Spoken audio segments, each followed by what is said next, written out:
कभी ऐसा हुआ है कि किसी ख्याल को जितना दबाने की कोशिश करो वो उतना ही हावी हो जाता है?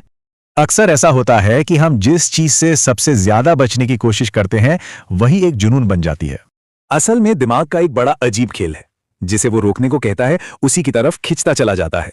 सिगमंड फ्राइड के साथ हुआ एक किस्सा इस बात को बिल्कुल साफ कर देता है। फ्राइड को पूरा यकीन था कि उनका बेटा वहीं मिलेगा जहां जाने से उसे खास तौर पर मना किया गया था। किसी चीज को मना करना एक तरह से मन को उसे करने का न्योता देना है। ये तो हुई जिज्ञासा की बात, लेकिन जब गुस्सा जैसी ताकतवर चीज को दबाया जाता है तो दुश्मन गायब नहीं होता है, बस अपना रूप बदल लेता है। इस बात को शांतिनाथ नाम के एक साधु की कहानी से समझते हैं।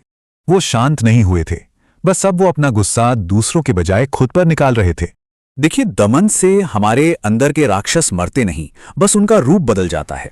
और ये सिर्फ एक इंसान की बात नहीं है। जब पूरा समाज ही दमन पर चलता है तो इसके खतरनाक नतीजे होते हैं। एक नतीजा है पागलपन, जब अंदर का दबाव हद से बढ़ जाए, और दूसरा है पाखंड, यानी दिखावे की जिंदगी।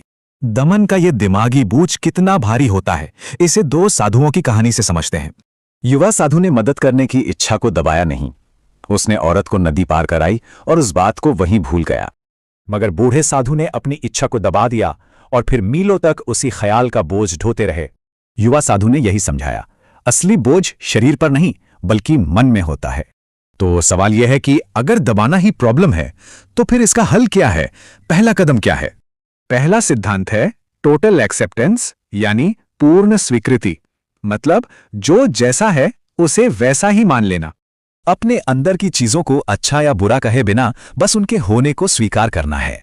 जब लड़ाई बंद हो जाती है तो अंदर का बंटवारा भी खत्म हो जाता है और यहीं से एक होने की शुरुआत होती है। लेकिन सवाल यह है, क्या स्वीकार करने का मतलब अपनी हर बुरी इच्छा को पूरा करना है?